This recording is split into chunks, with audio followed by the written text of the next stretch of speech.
What makes a good sequel? The common answer to that question would be one that not only expands on the universe the first century setup in ways that make sense, but puts the characters we've come to know and love through new challenges that continue to make them grow mentally and make them feel more human to the audience. Many people say that sequels often don't reach the mark that the original entry set and can often feel like easy ways for studios to make a quick buck rather than create an original story that'll stand out in the world of entertainment. Many film franchises, of course, create exceptions to that stereotype and take already incredible stories in cinema and make them even better by following the rules I just stated in their own unique way. Today I am going to be talking about a sequel that is not just up there as one of the greatest of all time, but one of my favorite movies in general. Toy Story 2. Toy Story 2 is a 1999 CGI animated adventure comedy film produced by Pixar Animation Studios for Walt Disney Pictures. This is the second installment in the Toy Story franchise, serving as a sequel to the 1995 film. What was originally supposed to be a direct-to-video sequel like most other Disney sequels, eventually got upgraded into a full-on theatrical release, and boy did that decision pay off. While it didn't exactly have the same revolutionary impact on the medium of animation, Toy Story 2 still received just as much, if not more, praise from critics and audiences than its predecessor, and is one of the few movie sequels that is deemed by many to be better than the original entry. Just like its predecessor, Toy Story 2 received a ton of awards and high recognition. Once again, it was one of the most successful movies of its year, being the third highest grossing one right behind The Sixth Sense and Star Wars Episode 1 The Phantom Menace. It did phenomenal in merchandise and home media sales over the years, and of course it is seen in super high regard by critics and audiences, with it even sitting at a whopping 100% on Rotten Tomatoes, just like its predecessor. Alongside that, it received many other nominations and awards as well, including big examples like getting a nomination for Best Original Song at the 72nd Academy Awards, and winning many different Annie Awards during its 28th ceremony. Toy Story 2 is not only regarded as one of the greatest animated sequels of all time, but one of the greatest sequels of all time, period. This and the third movie are commonly regarded as the best films in the franchise. Depending on what mood I'm in, I'll think either is better, because they are both perfect films and platinum examples of what any sequel should strive to do. As of me releasing this video, Toy Story 5 is in theaters, and after watching and rewatching all 5 of the mainline films, 2 is still my favorite entry after all these years. And in today's A retrospective, we are going to find out why. So sit back, relax, and enjoy some delicious hot schmoes.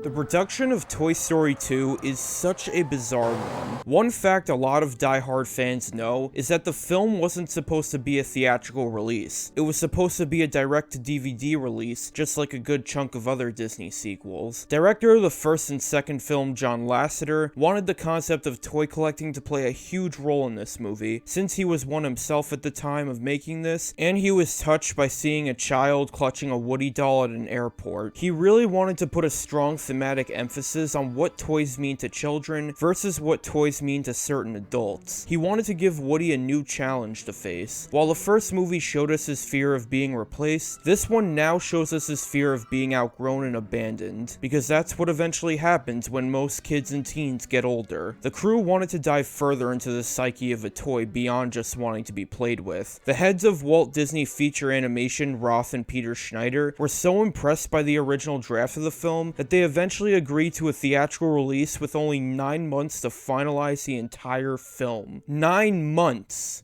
to rework an entire feature, which only gets crazier with how well received this movie was when it finally released to the public. Heck, most of the movie was accidentally deleted towards the end of production due to someone carelessly entering a deletion command code into the files. Thankfully, supervising technical director Galen Sussman had a backup of the film at her home on her computer and carefully drove the machine with that backup file back to the studio, thus saving the film. Had that not happened, we could have had a completely different Toy Story 2, which lot of the creative staff at Pixar didn't like, or we could have possibly never had any Toy Story sequels at all if it weren't for Galen. When all was said and done, Pixar showcased the film at the California Institute of Arts on November 12, 1999, and the film premiered at the El Capitan Theater in Los Angeles the next day, with the film eventually releasing to the rest of the United States on November 24th, and blooper reels were eventually added to screenings on Christmas Day of that year. While it didn't have the revolutionary aspect of being the first ever fully CGI animated movie, the film was still held to the same high regards the first film had, with a lot of debates of it being better than the first film due to how mature it handles its themes and character conflicts. While the original Toy Story may be a simple adventure buddy comedy film with a ton of great writing tropes, character moments, and overall heart in its message, Toy Story 2 not only feels like an upgrade on all those factors that made its predecessor so memorable, but an adventure comedy drama. Woody is set to go to cowboy camp with Andy until the latter accidentally rips Woody's arm during a brief session of playtime, which results in Andy leaving Woody on the dusty top shelf at home, leaving the cowboy to have anxiety that his kid won't want to play with him anymore due to his condition. Eventually, Woody discovers Andy's old rubber penguin toy named Wheezy, voiced by the late Joe Ranft, who is placed up there after his squeaker broke, and is then taken by Andy's mom to be sold in a yard sale. Woody quickly takes action and succeeds in saving Wheezy, but accidentally slips up and is found by a greedy toy collector who steals the cowboy, with Buzz trying to save him, but ultimately failing. Buzz and the gang use a feather from the car to identify the thief as Al McWiggin, voiced by Wayne Knight, the owner of the Al's Toy Barn toy store, and set off on a rescue mission to save Woody. Meanwhile, while trying to escape Al's apartment, Woody meets a trio of Western toys: Jessie the cowgirl, voiced by Joan Cusack, along with her horse Bullseye, and a prospector who's never been taken out of his box, Stinky Pete, voiced by Kelsey Grammer. They are all excited to finally meet him, as they immediately show him that he was created after a popular 1950s children's television series titled Woody's Roundup, that unfortunately never got to conclude properly due to the children's interests at the time shifting to astronauts in outer space. But it still had a huge line of merchandise, and Woody is blown away by all this. However, once Woody learns that the gang will be sold to a museum in Japan,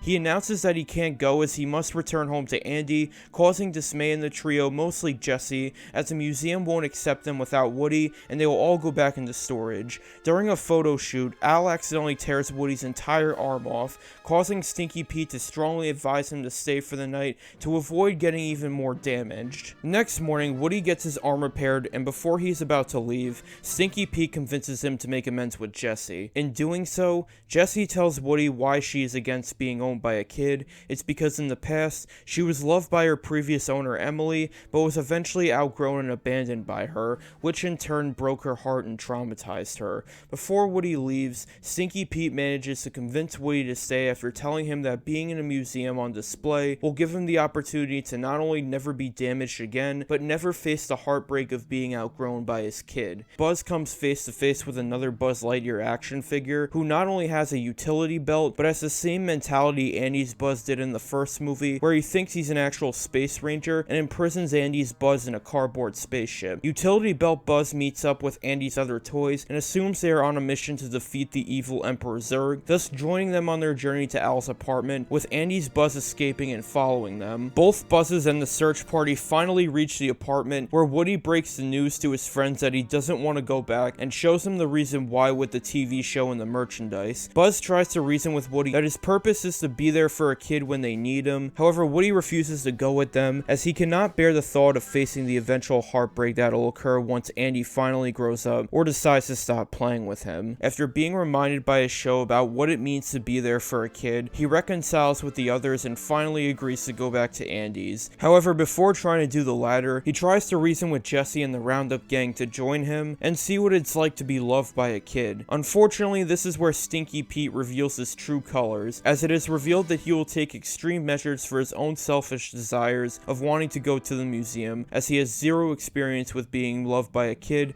due to never even being opened from his packaging in the first place. Al returns to the apartment to collect the toys and ship them off to the airport, leading Andy's Buzz and the search party to follow in pursuit and chase down the bag through multiple conveyor belts in the airport's baggage handling system. Buzz catches up with the correct bag, only to be attacked by Stinky Pete, who also tears Woody's arm with his pickaxe and threatens to make it worse if he doesn't agree to go with him to the museum. Thankfully, Buzz and the others show up just in time to flag flash him with photography equipment and teach him a lesson by putting him in a little girl's backpack to be taken away. As Woody and Buzz celebrate their victory, the rest of the gang manage to rescue Bullseye, but are too late for Jessie as she is loaded onto the plane. Acting fast, Woody and Buzz ride Bullseye to catch up with the luggage, and Woody jumps up to sneak on and save her. The gang finally heads home to Andy's house, where Jessie and Bullseye finally experience getting played with by a kid again, and Woody tells Buzz that he no longer fears the day Andy will outgrow him, because they will always have each other.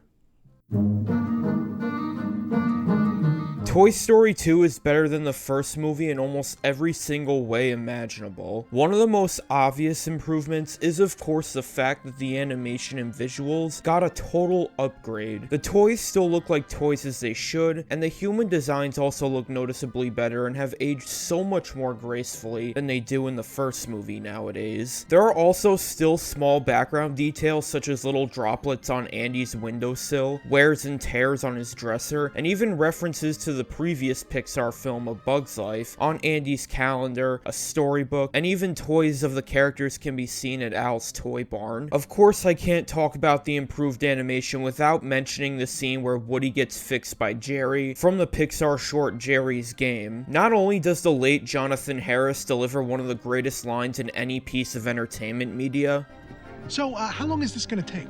You can't rush art. but the entire scene of him fixing Woody is just so smooth and one of the most satisfying scenes I've ever seen in anything, period. Every sound here just flows so naturally. The soundtrack that plays over this scene is perfect, and every touch he puts on this doll just makes what is essentially Woody having a spa day one of the most soothing things to witness. This film also has new characters that would become mainstays, but most of them I'll save until a little bit because some serve more major roles than others. Actually, this movie does such a fantastic job at handling its large cast of characters that there's really only one new one that doesn't really play any major roles in this movie. The late Estelle Harris voices Mrs. Potato Head, a character that was mentioned at the end of the first movie, and now we get to see her in small moments as she and Mr. Potato Head are madly in love with a healthy relationship. I gotta say, Estelle Harris and Don Rickles made for a really sweet duo in these movies. Oh, my little sweet potato! Oh, you found it! The amount of new locations they introduce and utilize also set this movie up for a much grander scale. The first movie had Andy's house, then a quick trip to the gas station and Pizza Planet, Sid's house, and the moving truck chase on the road. The sequel has Andy's house, a trip in his new neighborhood, followed by one in a nearby city, an elevator system, an apartment, Al's toy barn, an airport along with its baggage system, and even an airplane that's about to take off. We truly get to see the best of most of these locations and see how they affect the toys as they travel through them in ways that are very clever. For example, they travel through the toy store in a toy car because it's like driving through a city for them, or traveling through the airport baggage system and jumping from different conveyor belts is like a human jumping from escalator to escalator, making the climax feel perfect for a universe like this. However, a scene I'm sure everyone remembers from this is the one where the toys cross the street from the apartment building to Al's toy barn, disguised as traffic cones, and not only do they cause a huge road accident in the process, but they almost get run over multiple times. Ham goes spinning because of a freaking monster truck and he just keeps walking like a champ. Mr. Potato Head literally almost gets crushed by a rolling cylinder after his foot gets stuck in chewed gum, and the sounds of it getting louder and more menacing as it gets closer, and he barely gets to safety just in time and doesn't even realize what was about to happen to him. Now let's talk about the comedy for a little bit, because honestly, I can't decide on whether this or Toy Story 1 is the funnier movie, because they are both incredibly smart when it comes to that aspect. There are once again so many quotable jokes and lines throughout this entire thing. I don't even know where to start. There's of course a scene where Al complains that he has to drive all the way to work on a Saturday, only for the camera to pan out just enough to reveal that that his workplace is literally right across the street from his apartment? Or what about when Woody tries to get his arm back while Al is sleeping, and we get gross out jokes done right of Bullseye licking his Cheeto dust coated fingers, and even get a moment where Woody hears Al's stomach gurgles getting louder until he lets out a nasty breath in his face, causing Woody to gag in disgust in ways that give him hilarious expressions, and then it's followed up by the TV blasting and Al waking up in a hilarious panic. No, officer, I swear. Most of the funny moments in this movie come from the scenes where we see Buzz traveling to the apartment, with the search party consisting of Mr. Potato Head, Ham, Rex, and Slinky Dog. I already talked about the bit where they cross the road and unknowingly cause a huge traffic accident, but there are so many other moments as well, especially when they get into Al's toy barn. Like when Rex finds a strategy guide for his Buzz Lightyear video game and won't shut up about it in a nerd-like fashion, or when they're driving a toy car through the aisles and stop and stare in awe at the section full of partying Barbie dolls, and Mr. Potato Head is trying so hard to not get any feelings for the tour guide Barbie, as he already has a wife. I'm a marriage spud. Even the moment where Rex gets left behind after losing his guide and is trying to catch up contains a hilarious reference to the T-Rex chase scene in Jurassic Park. And here's my favorite joke in the entire film. What are we gonna do, Buzz? Use your head. But I don't want to use my head. I need to cap off this section by briefly talking about the post-credits blooper reel. This movie is one of the only 3 Pixar movies, along with A Bug's Life and Monsters Inc., and the only Toy Story film in general to have this. And man, are these charming and funny, with some of my favorite ones being the one where Stinky Pete is talking to 2 Barbies about potentially getting a part in Toy Story 3, which ended up paying off, Woody acting like a fool in a cardboard spaceship, the aliens talking about a toothpaste commercial, and of course Woody pranking Buzz by drawing on him with a marker, as if it's actual real-life actors messing with each other on the set of a film. It even has a hilarious moment where Flick the Ant and Heimlich the Caterpillar from A Bug's Life, with Dave Foley and Joe Ranft reprising their roles for both respective characters. But there's a little baby tiny thing I forgot to tell you. What's that, Heimlich? Don't worry, Bug's Life fans, you'll get that sequel. Someday. Maybe.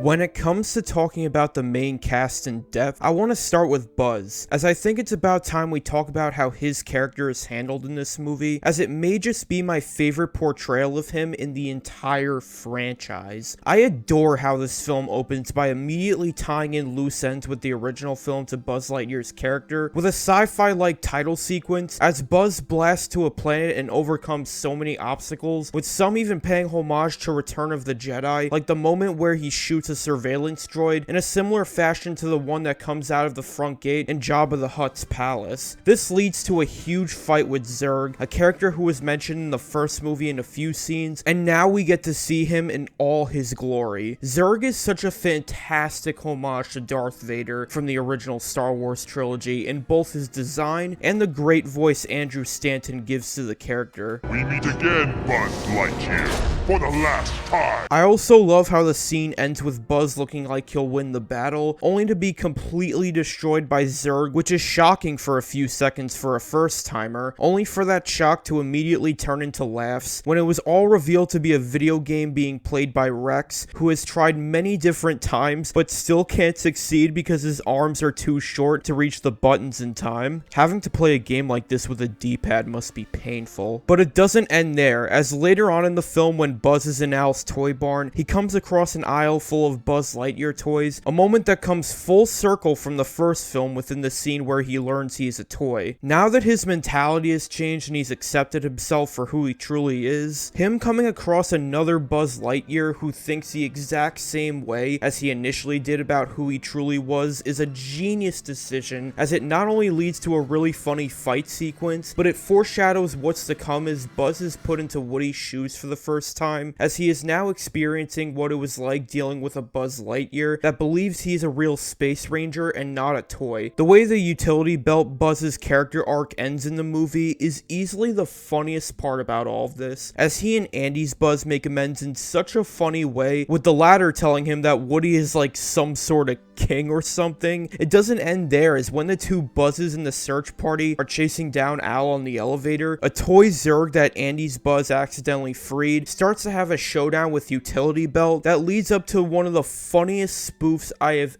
ever seen of The Empire Strikes Back. No, Buzz. I am your father.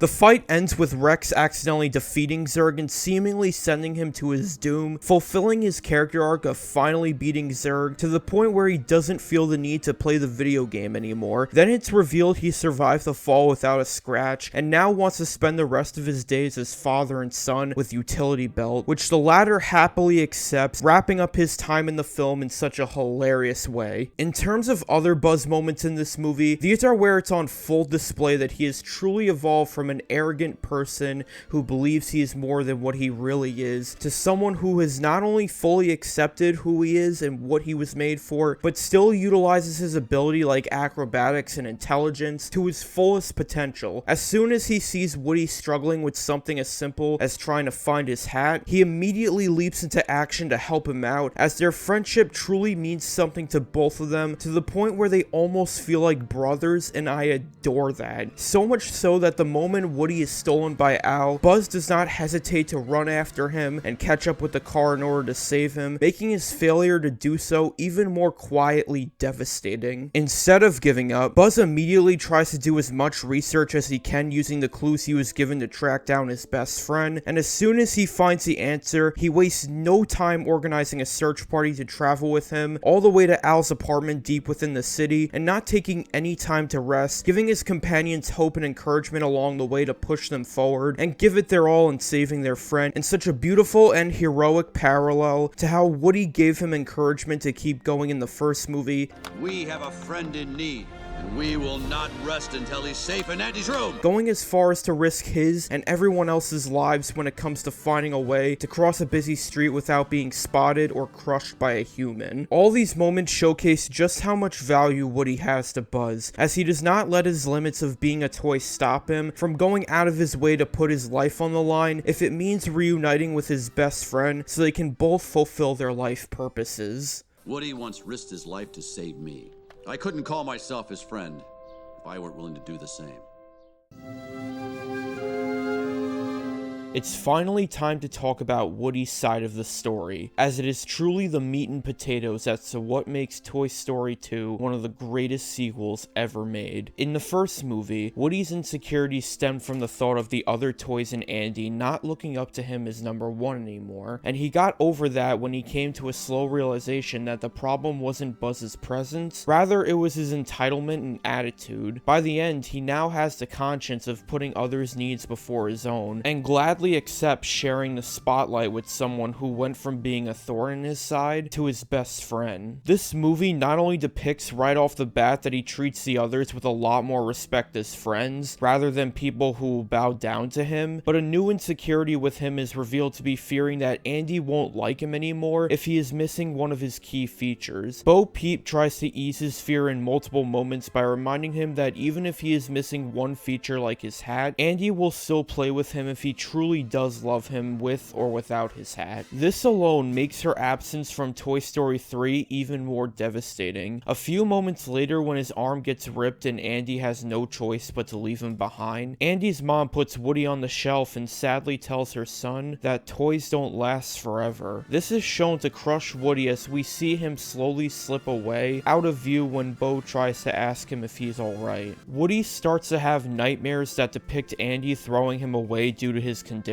and I really love the detail that they put in this scene to emphasize how terrifying this is from the perspective of a toy. We see him fall through a floor of Ace of Spades cards, which symbolize death, followed by him falling into and being pulled to the bottom of a trash can by broken toy parts. However, Woody is not alone on the top shelf, as he discovers Wheezy covered in dust and struggling to breathe after he was left there from being broken for so long. The late Joe Ranft truly makes this character so easy to feel sorry for, as he not only describes how devastated Andy was when he broke, but quietly accepts his fate as he is taken by Andy's mom to be sold in a yard sale. What's the point in prolonging the inevitable? Woody, now believing that no toy shall be left behind, acts fast by riding Andy's dog Buster to quickly get Wheezy back into the room. I gotta say, I thought how they introduced this dog was genius. Being how much of a threat Sid's dog Scud was in the first movie, you'd think these toys would be terrified at the sight of one. They even make him look vicious during his introduction scene, like he's about to tear Woody apart when he growls at him, only for it to be a fake out when he starts licking him instead, showing he's a good boy and not a hellhound. After saving Wheezy, Woody trips up and he is the one who is left in the yard sale for anyone to find. This is where the movie showcases a new point of view on what toys mean to different adults. We see a little girl pick Woody up and ask her mom to buy him, only for the mom to refuse and show her that he has a ripped arm and just tosses him to the side without a care in the world. Immediately after, Al, who is a toy collector, gets so excited when he sees him and picks him up to analyze his details, even not minding the rip in his arm and not caring about stealing from a child if it means completing his collection. Once Woody is in the apartment, he understandably tries to escape right away until he meets a trio of old Western toys who give him quite the surprise by showing him something he didn't know existed until that point: his origins within his media franchise, Woody's Roundup. This was a children's TV show made in the 1950s, and I love how they emphasize that factor with details such as the show's characters being portrayed as ventriloquist dummies, aka what Woody was originally supposed to be when it came to creating his concept art for the first movie, and the show being in a grainy black and white filter. Unfortunately, just as the show was about to reach its climax, it was cancelled before it could even do so, meaning all the merchandise ended production as well, due to the interests of children shifting from old westerns to sci-fi and space. Woody is still in awe after hearing this news, not just by the sight of the merchandise, but by the fact that it's all rare since it ended production decades ago, and he even has fun playing and messing around with it all alongside the gang. However, the tone quickly takes a 180 when Woody reveals to the others that he can't go because he still has an owner. This is where I can finally talk about the Roundup gang in depth, starting with Bullseye, who is more of an animal buddy who doesn't speak, nor has a ton of depth, but he still serves as a charming companion with a cute design and contributional moments that make his inclusion to the cast feel welcome. As for the other two, there is just so much to analyze and talk about when it comes to them. Jessie's pain and resentment towards being played with by a kid is so easy to sympathize with right off the bat, as we see her immediately freak out and get anxiety over the thought of going back into storage, because the museum will refuse to accept them if Woody is not in the picture, and being in the dark for all those years until being found by Al, only to not be played with, but rather put in a glass case and not be touched, did significant damage to her life view that goes against the true purpose of a toy. Jessie's feelings of sadness and denial quickly turn into anger towards Woody and Andy, and their relationship grows so bitter to the point where once Woody is finally fixed, they can't stand each other, in a similar vein to his rocky relationship with Buzz in the first movie. Before he leaves, Stinky Pete convinces him to at least make amends with her and try to understand her struggles. This is where the two finally have a heart-to-heart moment in a similar fashion to the one between Woody and Buzz in the first movie, except this one is not only much more powerful, but in my opinion, the first ever tear-jerking moment in the entire Toy Story franchise. This entire sequence showcases that Jessie had a kid named Emily, and she was the Andy to her Woody. Just like that current relationship, they would always play and do everything together. They were each other's whole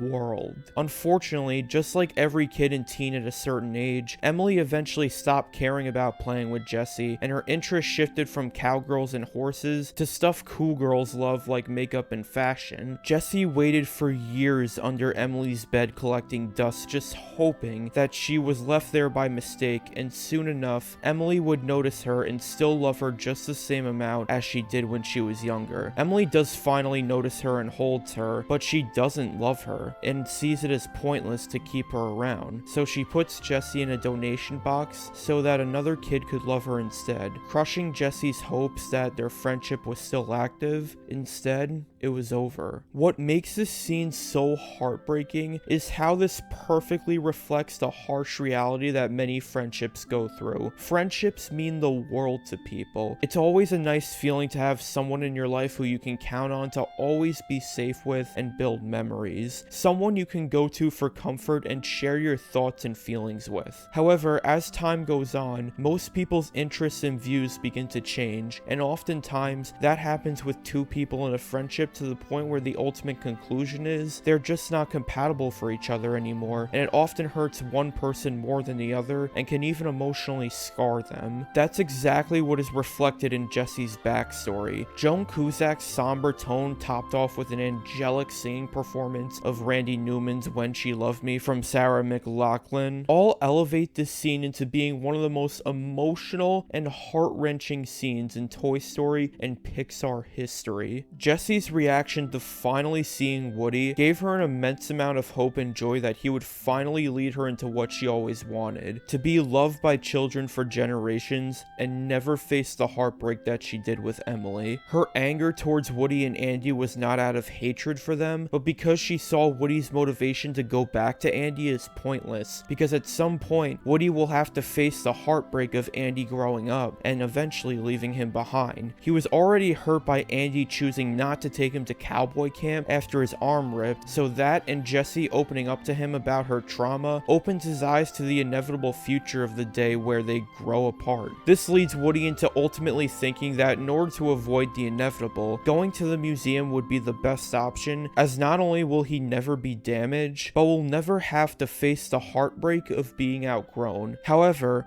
what he doesn't see at this moment is that making the decision will cause him to miss life. In other words, everyone goes through turmoil at some point in their life. Parents watch their kids grow up and move on from them. People who own pets eventually have to watch them die. People lose family members and friends. And eventually, we die from either the world hurting us physically or natural causes, which can happen at any age, and there's nothing we can do about it. However, if we live our lives in fear of those moments, we will never be able to experience life to the fullest. Once Buzz and the crew finally arrive at the apartment, Woody breaks the news that he wants to go to the museum and explains why by showing them his TV show and merchandise. This is where we get one of the most powerful conversations ever had with Woody and Buzz that not only parallels the rain scene in the first movie, but swaps the shoes of both characters. The first movie had Buzz fall into depression when he learned that he was a toy and not the space ranger he thought he was. It took a talk between him and Woody for both characters to come to terms in accepting who they are and giving each other the push they need to pull through and reunite with Annie to fulfill their life purposes. The conversation here is now Buzz trying to talk sense into Woody by reminding him about what their purpose as toys are, with Tim Allen even giving a solid delivery of the classic line, "You are a toy!" Unfortunately, Woody rejects Buzz and the others by giving him reasons for inevitably facing heartbreak, with the latter giving him a taste of the reality of his decision. This is my only chance. To do what, Woody? Watch kids from behind glass and never be loved again? Everything is quiet for a moment until Woody hears a familiar song on the television, You've Got a Friend in Me. In the last film, the song symbolized the theme behind the struggles both Woody and Buzz went through with their clashing due to their differences, leading them on a downward spiral that leads to their darkest hour. It took opening up to each other about their insecurities and giving each other the pushes and sacrifices they needed to make in order to make it to their ultimate goal and truly see it through together. The song's meaning in this movie once again symbolizes the overall theme of the film in a similar way, but adds its own twist. After hearing this song as well as seeing just how much joy a child on TV gets from the toy Woody doll, he reconciles with the others by agreeing to go with them, but before he does that, he tries to encourage Jessie and the others to go along with him to Andy's so that they can not only see what it's like to be loved by a kid, but as for Jessie, be part of a family again. Woody and Jessie are both struggling in this film in similar ways, but with one finally seeing the light, he encourages the other to stick with him and see it through to rediscover the joy she used to feel with her previous owner. Jessie is hesitant at first, but Bullseye agrees right away. However, one does not agree at all. I tried reasoning with you, Woody, but but you keep forcing me to take extreme measures. Stinky Pete, in my opinion, is one of Pixar's greatest villains due to how perfectly his twist is executed. During his introduction scene, Kelsey Grammer portrays this character as a wise and honest old man who has never even had the privilege of being opened from his box, nor sold to a kid. Just like Jesse, he has a reaction of immense joy when he finally sees Woody. Why, the prodigal son has returned. However, even before his reveal, you can see subtle foreshadowing in his moments, such as when you can visibly see him ashamed about how he's portrayed in the TV show as a bumbling buffoon. Once Woody reveals that he has an owner and tries to go home, Stinky Pete plays the calm game and quote-unquote gently makes it clear to Woody that Andy will grow up someday, and there's nothing he can do to stop that, but going to the museum will grant him zero pain and forever lasting. Do you really think Andy is going to take you to college?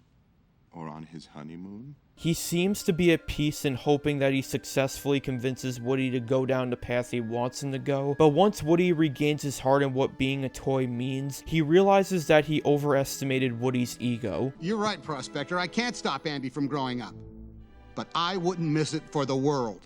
No! When Woody tries to talk him into coming back to Andy's house, Stinky Pete takes his mask off and shows that he will go out of his way to fulfill his desires in going to the museum by screwing the door to the vent shut with his pickaxe, not caring whose life he has to ruin or what family he has to tear apart in order to make sure his needs are met above all else. Stinky Pete's sudden 180 turn as a character is so smartly written when you take the time to compare his background to Woody and Jesse's. While Woody is still being showered with love at home by his kid, and Jesse having that experience in the past, Stinky Pete was never even sold, let alone taken out of his box. He's never been loved, and now he doesn't even want it anymore because he believes that being in mint condition is way better than being played with and worn out by a child. He believes he's better than all those other toys who get played with, and he will not listen to any objectives no matter what. Well, finally my waiting has paid off, and no hand-me-down cowboy doll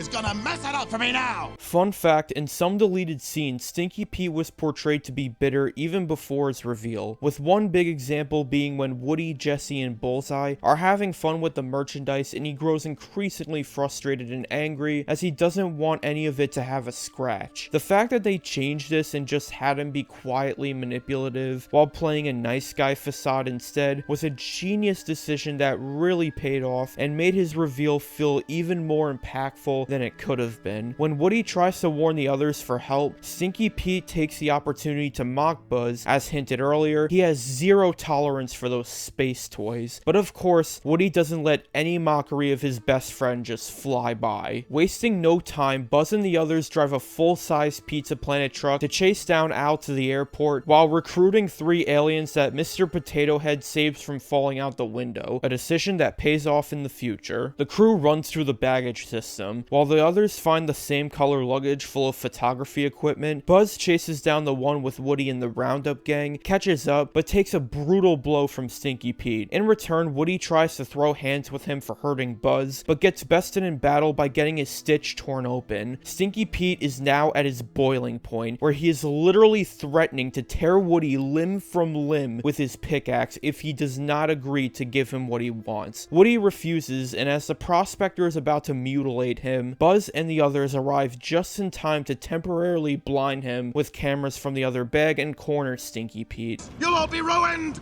forgotten, spending eternity rotting in some landfill! Woody and Buzz immediately give Stinky Pete his just desserts as they place him in a little girl's backpack that also has a Barbie with her face decorated in makeup, meaning Pete will not only have to deal with what he was so against this whole time, but will no longer be in the mint condition he was so proud of, a perfect comeuppance for a toy with a rotten heart. Unfortunately, Woody and Buzz spend a little too much time celebrating as they manage to save Bullseye from the luggage, but not Jessie as she is taken away to be boarded on the airplane. To save her from a dark fate, Woody and Buzz team up with Bullseye to chase after the bag in such an epic scene that contains a fantastic orchestration of the latest soundtrack that played during the latest episode of Woody's Roundup.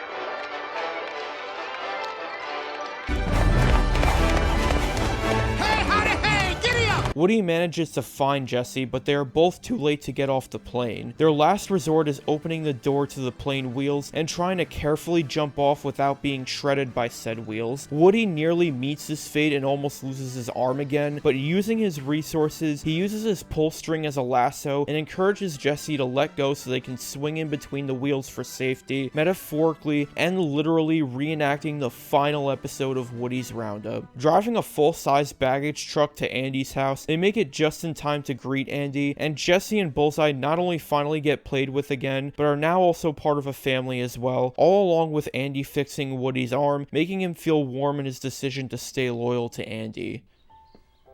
Well, what do you know? The next morning, the toys celebrate their successful reunion, as it shows Al on TV sobbing over the loss of his museum deal, giving him a satisfying comeuppance as well. We also see that Wheezy's broken squeaker has been repaired, and he decides to celebrate the reunion by putting on a concert and singing "You've Got a Friend in Me" that is sung beautifully by the great Robert Goulet. This song once again plays at the perfect time, as Woody and Buzz have a follow-up conversation where the former tells the latter that he no longer fears the day Andy grows apart from him, as he will always have his best friend to keep him company For infinity and beyond.